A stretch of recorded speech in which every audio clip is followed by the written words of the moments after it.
Урматтуу коллегалар, биз сиздер менен азыр тестти коюу, демек тестти кантип системага жайгаштырабыз ушул сөз кылмакпыз.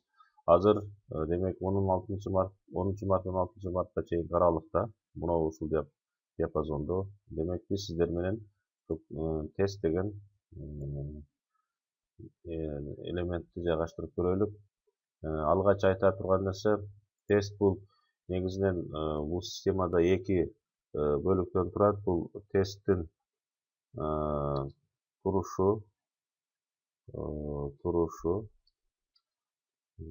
турпаты деп кое берейинчи.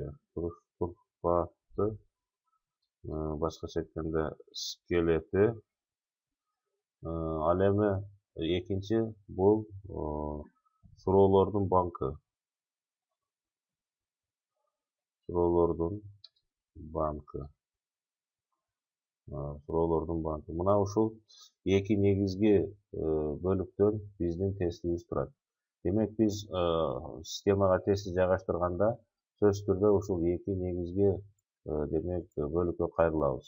Бирок биздин курсубузда бир канча тест жүргүзүлө турган болсо, суроолордун банкында биз бир канча демек суроолорду жайгаштырган болсок, айтайлы 100дөн эң кеминде 100дөн 600гө чейинки же 600дөн көп демек бизде суроолорду жайгаштырсак деле болот.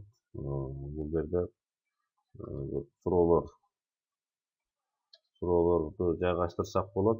Ушул суроолордун биз туру тест түзө турган болсок, ушул суроолор банкынан биз суроолорду алып колдонсок болот. Азыр биз сиздерге мен ушул кантип тестти жайгаштырабыз, суроолор банкын кантип уюштурабыз, ушул жөнүндө сөз кылабыз. Жыйынтыгында тестти иштетип көрөбүз. Анда эмесе, урматтуу коллегалар, мен сиздерге демек ошо тестти кошууну көрсөтүп атамын. Мен бул жерге жазамын. Демек алдын ала же болбосо сыноо тести деп койдум. Бул жерге мен ошо студенттерге кайрылуу жазсам болот. Демек урматтуу студенттер, биздин курс боюнча же урматтуу студенттер же колдонуучулар, биздин курс боюнча мисал катары тест жайгаштырылды деп мисалы да жайгаштырылды.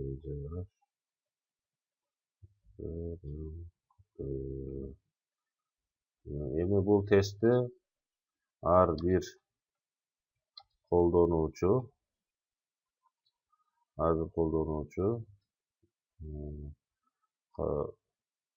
өзүн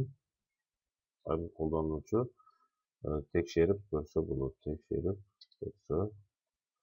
болот. Эми буну дагы өзүнчө оформить этип койсок болот. Башкача айтканда, буну ар кандай форматта көрсөтүп, анын маанилүүлүгүн көрсөтүп койсок деле болот. Түстөрүн дагы өзгөртүп, өзүңүздөргө тиешелүү түс менен көрсөтсөңүздөр болот. Эми бул жерге мындан сырткары сүрөттөрүн деле коюп койсоңор болот. Бул биз азыр скелетин, башкача айтканда туруш турпатын жасап атабыз. Демек бул жерге мен демек бул тест жөнүндө мисал катары, башкача айтканда тесттин көрүнүшү катары, демек мына чыгуу суроо шарттык түрдө эмнелерди айтышыбыз керек, ошону көрсөтүү катары жайгаштырдым. Эми урматтуу коллегалар, андан кийин биз тестти жүргүзүүнүн башталышы, аягын чектеп койсок болот. Эми тестиңер эгерде чектелбесе, муну коюштун кереги жок. Тестти убакыт менен дагы чектесек болот. Эгер андай мүмкүнчүлүк болсо, анда убакыт менен дагы чектеп, убактын бул жерде көрсөтсөк болот. Минута боюнча, саат боюнча, күн боюнча, жума боюнча. Эми мен ойлойм, азырынча бизге анын зарылчылыгы жок. Тестинин жообун бизге жөнөтүүнү канча убакытта биз күтсөк болот, канча убакытта бизге керек. Булар эми бул биздин аракетибизге жараша болот. эми баалоо тестти кантип баалайбыз, категорияга бөлбөй эле канча аракет кылат. Бул жерде биз ошол тестти аракетин демек чектеп койсок болот. Эгерде чектебей турган болсок, анда жөн эле чектебөөсүн калтырабыз. Андан кийин баалоо ыкмасы, мисалы биринчи жолу өткөндө жогорку балл, айтайлы биринчи жолу өткөндө 70 балл алсын, кийинки жолу өткөндө 30 балл алсын. Андан кийинки жолу өткөндө дагы мисалы айтып коелу 40 балл алып калган болсо, студентке 70 баллы калат. Бул высшая оценка дегенибиз ошол эң жогору калган баллы гана калат. Эгерде средняя оценка десек, анда ошол өткөн балдардын ичинен кайсынысы орточо балл болсо, ошол орточо баллды калтырат. Эми суроолорду кандай жайгаштырабыз? Экранда кандай көрүнсө ошондой чыга берсин. Ар бир студенттин суроолор чыккан баракчасында кандай көрүнсүн? Мисалы үчүн мен 2ден гана суроо чыксын деймин. 2ден гана суроо чыксын. Суроолордун биринен экинчиге студенттин өтүүсү кандай болсун? Эркин болсун. Андан кийин суроолордун ирети кандай болсун? Жооптордун ирети кандай болсун? Случайный деп коет, ушу кокустан жайгашсын. Мен да деп кое берейин, кокустан жайгашсын. Эгерде суроону билбей калса, аны таштап өтүп кетсе болобу? Мына ушул жерде сиздер таштап таштабай өтө турган шарттарды койсоңуздар болот. Мен таштап өтө берсин дейм. Эми ар бир попыткабыз, аракетибиз мурункуга таянсын десеңер да дейсиздер. Жок, таянбасын, бунусу өзүнчө болсун десек, анда боюнча кала берсин. Ал эми бул көрсөтүүдө эмнелер чыгыш керек, эмнелер экранда көрүнүп туруш керек, ошол жөнүндө буга тийбей эле койсоңуздар деле болот. Бул эч кандай сиздердин баалооңуздарга таасир этпейт. Андан кийин студенттин сүрөтү чыгып турсунбу? Эгерде чыгып турса, баардыгы информативный болот, мен ойлойм чыгып турсун дейм. Анан баалооңуздарда канча демек цифра болот? Ондук сан болсун. 2 ондук санга чейин 99 балл алган болсо дагы ондук цифрадан эсептейбиз. Эми сурооңордо канча ондук цифра болот? Ошол канча болсо ошончону коебуз. Мисалы үчүн суроодо 10, 20, даже 30, 40. Эми бизде анчалык болбойт, ошол канча көрсөтүлгөн болсо, демек баары ошончолук чыксын. Эми бизде 999га чейин, 99га чейин, кечиресиздер, 99га чейин көрсөтүлөт. Эми убакыттын блогун көрсөтүп турайлыбы? Эми, конечно, студенттерге убакытты көрсөтүп койсок, ал убакыт боюнча студент өзүнүн чектелгендигин сезет. Бул дагы болсо студентке бир аз демек тоскоолдуктар түзүшү мүмкүн. Андыктан мен муну койбоймун. Бул кээде адамдын психологиясына дагы таасир этиши мүмкүн. Демек убакыт бүтүп атат, мен тезирээк бүтүшүм керек деп шашканынан может студент туура эмес жооп берип калышы ыктымал. Мен ал үчүн жок деп кое берейин. Андан кийин эгерде тестиңизге пароль коюп индивидуально бере турган болсоңуз, анда бул жерге паролун жазышка туура келет. Мен муну сиздерге сунуш кылбайт элем. Анткени студент кирүү, чыгуу паролдорун унутуп жоготуп аткандан кийин бул паролду дагы эстеп калышына толук 100% кепилдик жок. Эми конкреттүү бир адрес менен ала алсак, бул эми көбүнчө бизде локалдык режимде ушуну колдосок деле болот. Бирок локалдык режимде деле биз демек аларга адресин көрсөтүп отурбайбыз. Бул система автоматтык түрдө өзү аныктайт. Эми бул дагы демек чектөөлөр, буларга дагы тийиштүү, мен ойлойм, кереги жок, мен сунуш кылбайт элем. Браузердин коопсуздугу. Эми бул көбүнчө биздин браузерибиз кандай? Ар бирибизде, конечно, компьютерибизде антивирус болсо керек, ошо антивирустун коргоосуна ишенсек, же болбосо биздин провайдерибизге ишенсек, буга тийиштин кереги жок. Эми эң негизги бизге баалай турган шкала мына ушул жерде, урматтуу коллегалар. Бул жерде граница оценки 100% деп турат. 100%. Бул деген сөз студент 100% жооп берсе, ал эмне деген баа алат? Мына бул жерге ушул жазылат. Мисалы мен айтайын, эң жакшы деп коеюн, эң жакшы Эң жакшы азаматсыз деп койсоңуз дагы болот. Мына азаматсыз мына эң жакшы бааңыз 5. Мисалы үчүн мен айтайын, мындай кылып туруп 5 деп коеюн. Ашанын ичине 5 деген цифраны коюп коеюн. Мына бул бизде демек 100% жооп берген студенттин баасы. Ошого ушундай сөз чыгыш керек. Эми бизде билебиз 87ден жогорку балдар демек бул 100гө 5ке кетет. Демек бизде 87% менен көрсөтөбүз. Биз азыр 86га чейинкиси, 86%га чейинкиси. Демек бизде 86%га чейинкиси 4 болот. Демек мен бул жерге жазамын: азаматсыз, жакшы, бааңыз 4 деп коеюн. Мына мисалы үчүн 4 болуп калды. Бааңыз 4. Мына эми шрифттерибизден өзгөртсөк болот. Мен азыр шрифт өзгөртүп отурбадым. Бизде шрифттерибиз деле бар, бирок мен азыр ушул шрифт өзгөртүп койсом, кимде ошондой шрифт бар болсо ошонукуна гана чыгып калат. Мисалы үчүн мына Петербургга коюп туруп, мен бул жерден 4 деп жазып койсом деле болот. 4 деп.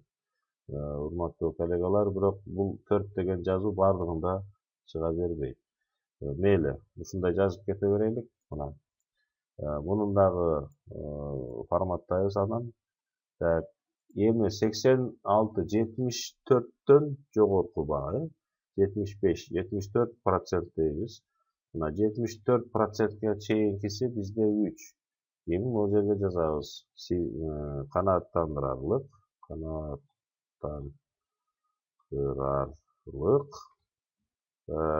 сиздин бааңыз, же болбосо бааңыз эле просто бааңыз 3. Мен эми жазайын 3 деп. Азыр кашанын ичине мындай кылып коеюн: 3. Буну дагы ушул шрифтке коебуз. Демек ортого коебуз. Муну да форматтайбыз. Мына урматтуу коллегалар. Эми 74%ге 61ден жогоркусу. 60га чейинкиси бизде демек 2 деген баа болот. Демек 60ты кошобуз. Мына 60%ге чейинкиси бизде 2. Мен жазам: жаман, бааңыз 2. Кашанын ичине мен 2ни коюп коем. Мына урматтуу коллегалар, бул демек 60%га чейинки демек бизде алган студенттин баасы болот. Муну мындай кылып коюп турайлык. Мына эми демек биз 41 балга чейинкилери демек булар тестке киргизилбейт, сабак, то есть экзаменге киргизилбейт. Биз ошондуктан бул жерге 40 деп коебуз. Мына 40%га чейинкилери. Демек 40%га чейин алып калгандарды биз айтабыз: деканатка кайрылыңыз. Деканатка кайрылыңыз дейбиз. Бул ушул демек сөз менен биз муну аяктайбыз. Эми урматтуу коллегалар, бул сөздөр демек ошол биздин тестибизде студенттин алган балына жараша чыгат. Муну ар түрдүү форматтасак болот. Мен буларды силерге мына жакшы деген баа бул кызыл болуп чыксын. Өтө мындай шаңдуу көрсөтүлсүн. Мына бааңыз, мен муну дагы демек Петербург деген шрифтке коюп коеюн. Мына бааңыз деп туруп 5 деп коебуз. Мына эми бул жерге сүрөт коюп койсоңуздар дагы болот. Ар түрдүү. Мен азыр эми аны коюп отурбай эле коеюн. Так, кийинкиси мына 4 дегенге демек сиздер бул жерге дагы форматтасак болот. Мына бунун дагы түсүн өзгөртүп койсоңуздар болот. Мына азаматсыз бааңыз 4. Кийинкиси дагы чоңойтсок. Мунун түсүн көп кылып коелук. Мына Эми бул түз бизге абдан болот. Ошондуктан бунун түсүн кандайдыр бир мындай бир түс менен берсек, эми бул түстү болсо кайгылуу түс болуп калат окшойт. Буну ошол кара түс боюнча калтырабыз. Урматтуу коллегалар, мен сиздерге чыга турган жоопторду, алар кандай чыгыш керек, аларды мен демек ошол проценттик мааниси менен, ушу баллдын алган проценттик мааниси менен жайгаштырдым. Урматтуу коллегалар, эми андан ары биз эч нерсеге тийбестен эле, эгерде дагы кандайдыр бир шарттарды кое турган болсок, биз мына добавить поле деген менен дагы жазып кете берсек боло берет. Мен ойлойм азыр бизге ушул жетиштүү эле. Демек, башка жерине, эч жерине тийбеймин, сактаймын жана чыгып кетемин. Ушуну менен биз, урматтуу коллегалар, тесттин туруш турпатын түздүк, скелетин түздүк. Эми бизде банк, суроолордун банкы бар. Ал суроолордун банкысыз бул тестибиз иштебейт. Ana. Биз азыр сыноо тести деп туруп бул компонентти бул жерге жайгаштырдык. Эми, урматтуу коллегалар, биз ушул сыноо тестине банкын жайгаштырышыбыз керек. Анын үчүн бизде, урматтуу коллегалар, суроолор болуш керек. Мен демек мына даяр тестти алып атам. Бизде демек тестти берүү, тестти колдо терсе дагы болот. Бул аябай көп убакытты алат. 100гө жакын, 100дөн ашык суроолорду киргизип чыгуу. Бул мен ойлойм туура окутуучунун үчүн дагы аябай оорлук келтириши мүмкүн. Убакытта биринчиден, экинчиден ар кандай шарттары кыйынчылык болуп калышы мүмкүн. Ошондуктан бул системада автоматтык түрдө сиз киргизген суроолорду өзү кабыл ала турган жолдору бар. Ал жолдорду бизде gift форматы деген түшүнүк менен көрсөтүлөт бул жерде. Gift форматы. Мына ушул формат аркылуу, урматтуу коллегалар, биз суроолорду жүктөйбүз.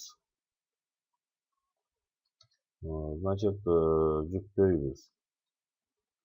Бул формат эмне үчүн керек? Эмне үчүн gift форматы дейбиз? Анткени бул система ар түрдүү форматтарды алат, даже XML форматты деле алат, бирок бизге оңоюраак форматы ушу gift форматы болот. Бул форматта биз множественный выбор деген бар, көп тандоолук деген. Вот ошол биздин суроолорубузда А, Б, В, Г, Д деген жоопторубуздан бирөөсү туура боло турган тест болсо, бизге эң жөнөкөй мына ушул демек форматты колдонгонубуз оңой. Эми бул форматты кантип колдонобуз? Бул форматты колдонуу дегенибиз эмне? Айтайлы, бизде мына Word'то ошо тестибиз бар. Тестти мындай болот. Тесттин суроосу, бул эми айтайлык тесттин суроосу болсун. Андан кийин тесттин демек бизге жооптору. Эми карасаңыздар, бизде мындай чарчы каша менен ачылат. Анан барабар деп турат. Чарчы каша бул тесттин жооптору башталды дегенди билдирет. Чарчы кашанын жабылганы бизде тесттин жооптору аяктады дегенди билдирет. Ушул эки нерсени, урматтуу коллегалар, унутпасаңыздар. Сиздерде А, Б, В, Г деген суроолорду демек башталышын Анын ордуна башталышына демек мындай чарчыны коебуз. Акыркы жооптун аягына демек мындай чарчыны коебуз. Ушундай жол менен биз мына тесттин жооптору болот. Тесттин жоопторун жайгаштырабыз. Ушул жооптордун бирөөсү туура. Туура жооптун тушуна барабардык белги коюлат. Мына белги, барабардык белги, бул туура жооптун белгиси. Ал эми мындай тилда деген башкача толкун сүрөтүндөгү белгибиз, тилда деп коебуз. Бул белги туура эмес, демек туура эмес жооптордуку. Буларды система туура эмес жооп деп кабыл алат. Эми ар бир суроолордун ортосунда, жооптон кийинки суроонун ортосунда аралык болгон жакшы. Бул биринчиден өзүбүз үчүн, экинчиден тиги компьютерди автоматтык түрдө алыш үчүн. Мына ушундай форматка келтирип алсаңыздар тесттериңиздерди. Андан кийин буну биз демек биздин система окуй турган gift форматына өткөзүшүбүз керек. Ал кандай болот? Демек Word'то биздин тестибиз бар. Аны биз сактайбыз. сактай алганыбызда кантип сактабыз керек? Сохранить как деген жол менен биз демек сактайбыз. Ошол сактоодо биз демек өзүбүздүн сактай турган жерибизди ачсак, мына ушул жерден биз обычный текст деген форматты алабыз. Обычный текст деген форматты алабыз. Обычный текст деген форматты алгандан кийин биз сактоо деген кнопкасын басабыз. Мына ушунда бизде биз сактай турган файлдын форматын бизден сурайт. Ошондо Windows по умолчанию дегенде эмес, MS-DOS дегенде эмес, другая деген кнопканы басабыз. Бул жерден биз Unicode дегенди табабыз. Бул жерде мына Unicode UTF-8 деген бар, 8 деген бар да. Unicode 8 дегенди табабыз дагы ОК менен демек биз чыгып кетебиз. Натыйжада биздин файлыбыз демек ошол GIF форматында файл болуп калды. Ал форматы деген сөз мындай значоктор менен белгиленет, дагы айтайын. Бул значоктор демек чарчы кашалар, бул кашалар демек жооптордун башталышы, андай кашасы жок жазылган строка, то есть жолчо демек суроо жолчосу деп айтылат. Калганы башталып, муну менен аяктаган демек жолчолор бизде демек жооп жолчолору деп айтылат. Туура жооп демек барабардык менен белгиленет, туура эместер тилда менен демек мындай белгиленет. Урматтуу коллегалар, эми ушул тестти биз бир канча суроосу бар тестти мен ушундай кылып чыктым. Мүмкүн болсо ушул суроолоруңуздун аягына, жооптордун аягына, кечиресиздер, жооптордун аягына эч кандай чек койбосоңуздар, чекит ар кандай демек жооптордун аягына ар кандай символдорду койсок, бул система автоматтык түрдө окуп атканда бизге ката деген демек маалыматты берет. Эмесе, урматтуу коллегалар, кана биз демек аракет кылып көрөлүк. Ушул файлды, текст көзгөн файлыбызды биз азыр жүктөп көрөлүк. Ал үчүн биз демек ушул өзүбүздүн ошо сыноо тестибизди ачсак деле болот. Мына мисалы үчүн сыноо тестибизди ачып коелук. Мына биздин жана жазган жазуубуз. Эми ушул жерден банк вопросов дегенибиз бар. Аны биз мына настройки деген панелибизден банк вопросов дегенди басабыз. Ушул жерде урматтуу студенттер карасаңыздар, урматтуу коллегалар карасаңыздар, бул жерде мына по умолчанию для деп туруп биздин курсубуздун аты жазылат. Биздин курстарыңыздын аты кандай болсо ошол аты ушул жерге чыгат. Мисалы айталы кээ бирлерибиздики бул жерде математика болушу мүмкүн, кээ химия болушу мүмкүн, кээ кыргыз тили, орус тили, англис тили болушу мүмкүн. Бул жана башка ошол сабактардын аттары могу жерге чыгат. Ошол сабакка бул банк вопрос тиешелүү дегенди түшүндүрөт. Демек эми азыр биз ушул жерде демек создать новый вопрос десек болот, бирок анда ар бир суроону өзү колдо киргизип чыгышыбызга туура келип калат. Мен сиздерди татаал жолду азыр кое турайын деп көрсөткөнүм. Азыр демек банк вопросту жана биз GIF форматы менен толтурайлы. Демек банк вопросов деген өтөбүз дагы импорт деген демек кнопкасын басабыз. Натыйжада бизге мондой терезечи ачылат. Бул жерден биз ошондун GIF деген форматты табабыз. Мына GIF форматы ошол курска болсун, биз тандап турган курска болсун. Анан файлдан алсын, буга тийбейбиз, кала берсин. Эми ката болсо, ошо катасын чыгарсын. Биздин файлыбыздын структурасында ката болуп калса, биз катаны көрөлүк дегенде мен мага калтырдым. Ката болгондо токтотуңуз деп, ооба деп калтыртабыз. Эми файлды тандайбыз. Биз файлды көрсөтөбүз. Демек биздин файлыбыз бул жерде мисалга тест деген мына текстовый файл болду. Мен аламын, ачамын, жүктөймүн. Эми бул жерде мисалга тест деген файл могу жерге жүктөлдү. Импорт деген кнопканы басыш эле калды. Мен импорт деген кнопканы басам. Натыйжада, урматтуу коллегалар, биздин суроолорубузда ката болсо, мындай ката бар деген сөз чыгат. Бул эмне дейт? Демек, мынабул жолчодо сиз демек чарчы кашаны ачкансыз, чарчы кашаңыз жабылган жок, мындай шарт аткарылган эмес деп атат. Тигиде мындай сурооңузда чарчы кача ачылган, чарчы качаңыз жабылган эмес дейт. Көрдүңүздөр, мен айткандай жана артында чек болсо, точка же башка символ болсо дагы бизге ушундай катачылыкты берет. Мен демек сурооңуз жүктөлгөн жок деп атат. Мен улантамын, улантамын. Эми мен башкадан демек оңдогонумдан кийин, оңдодум дейм. мен кайрадан дагы ошол импорт кнопкасын басам дагы сиздерге ошол файлды оңдолгон файлын жүктөйм.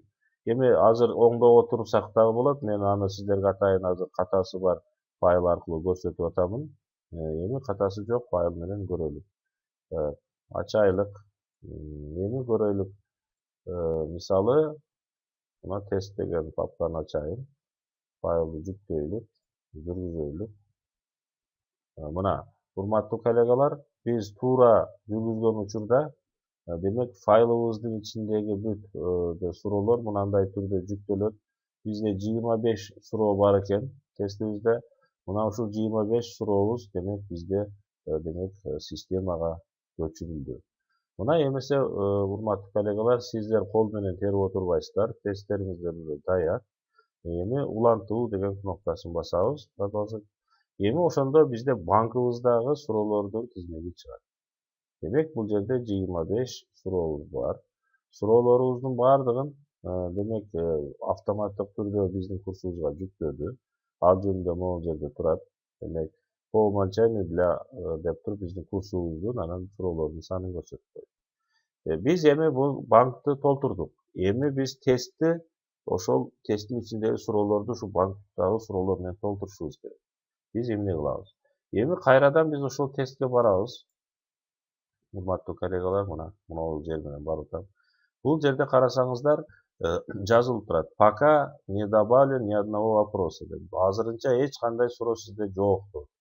Демек биз базадан ошол суроолорду жүктөшүбүз керек. Демек редактировать тест дегенди басабыз мына. Натыйжада биздин банкыбыздагы суроолор чыгат. Мына биздин банктагы суроолор жана биздин демек тест жасала турган талаачабыз. Эми сыноо тести деп түзгөнбүз. Эми урматтуу коллегалар, бизге случайносттан канчадан суроо түшсүн? 2ден суроо деп коелу. Бул кокустуктан 2ден суроо түшсүн. Суроолордун баардыгын биз кошсок болот. Эми биздин максималдуу баллыбыз, суроолордо максималдуу баллыбыз 100 балл болот. Аны сактайбыз, 100 баллдык бизде тест болот. Эми ар бир тестибиздин суроолорун дагы өзүнчө баалайбыз. Мен эми азыр 5ке чейинки суроону чыгарайын. Мына 5 суроону кошойлук. Баардыгын ошол тестке кошойлук. Урматтуу коллегалар, азыр мен сиздерге тигин белгилеп туруп, ошол кешүүнү демек бизге чыксын. Себеби бизде 25 эле суроо экен, 5 вариант болот. Вот ошондуктан 5 деп атамын. Курста кошобуз. Натыйжада бизге монондой кылып суроолорду кошуп койду. Бизде 25 суроону тең бир тестке даярдап койду. Эми мен баардыгын 25-ин чыгарам деген оюм жок. Биз аны 25-ин деген чыгарбай эле койсок деле боло берет, урматтуу коллегалар. Биз демек тесттин өзүнө редактированиясын өтөйлүк. Мына эми бул жерде балдарын кандай коебуз? Балдарды кандай коебуз? Булардын баардыгын мен мындай кылып чыгат элем. Мисалы үчүн биринчисинде 20 сактайбыз.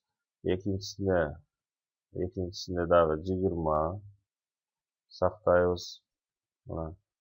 Демек биринчи страницага 2 суроо чыгат. Случайно кокустуктан чыгат. Ар бир суроонун туура жообу 20 баллдан берет. 20 сактайбыз. 20 кийинкисине да жазабыз. 20 сактайбыз. Бизде азыр 80 балл болду. 20. Муну менен бизде 100 балл болду. Карасаңыздар, бизде максималдуу 100 балл деп алганбыз. Ошондуктан калган тесттерди биз өчүрүп салабыз. Демек, урматтуу коллегалар, алардын баардыгын эгерде бизге керек болсо калтырабыз, керек эместерин биз өчүрүп салышыбыз керек. Мына мен сиздерге муну көрсөтүү жолу менен өчүрүп салайын. Демек, бул бош баракчаларын дагы өчүрүп салышыбыз керек. Анткени акайкасын өчүрүп салайлык. Мына урматтуу коллегалар.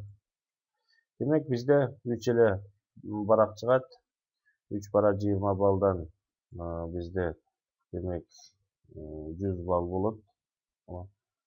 Булар случайно түшөт. Ар бир студентке ушундай демек бизде демек случайность аткарылат. Эми бул тестти биз түзгөнүбүздөн кийин, урматтуу коллегалар, бизде демек сыноо тестибиз даяр болот.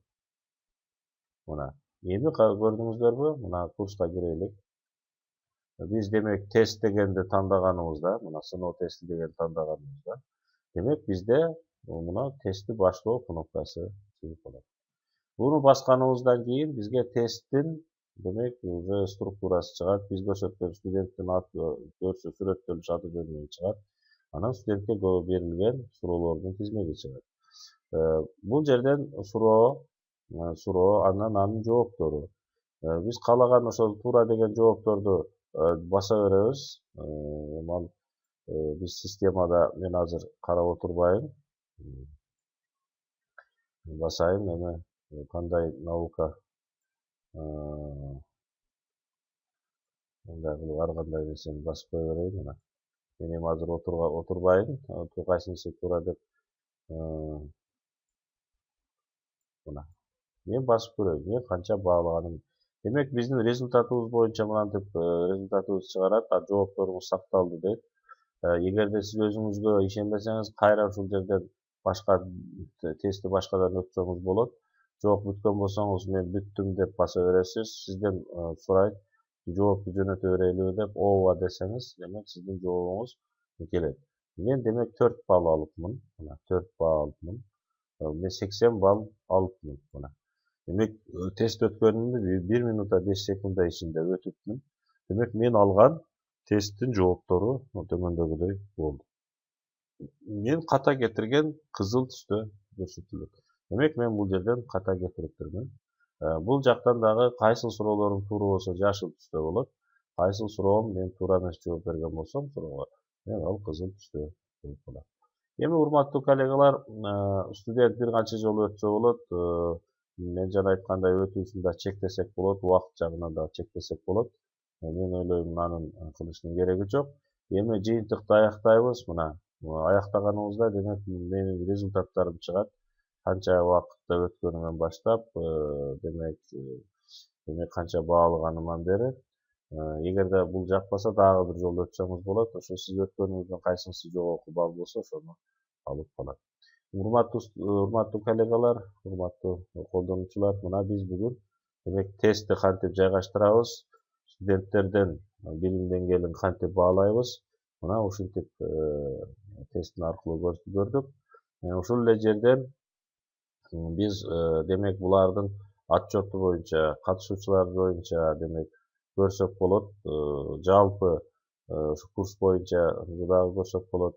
Демек бизде бул жөнүндө дагы көп менюлар бар. Баллар боюнча көрсөк болот. Мисалы үчүн канча баалагандарыбыз жөнүндө. Эми, конечно, мен өзүм түзүүчү болгон үчүн мен бул жерде катышкандарым баага кирбейт. Бул журнал. Мына журналда биз демек лекциядан канчалар, тапшырмалардан, рефераттан, практикадан, лаборатория жумуштардан жана сыноо тестинен канча алсак, ушул бааларыбыз могул жерге түшүрүлөт. Мына ушинтип урматтуу коллегалар, биз сиздер менен демек кантип тестти жайгаштырабыз, студенттерден кантип демек тест алабыз, мына ушул жөнүндө сөз болду. Негизинен көңүл бурганыңыздарга чоң рахмат. Биздин курсубуз дагы улантылмакчы.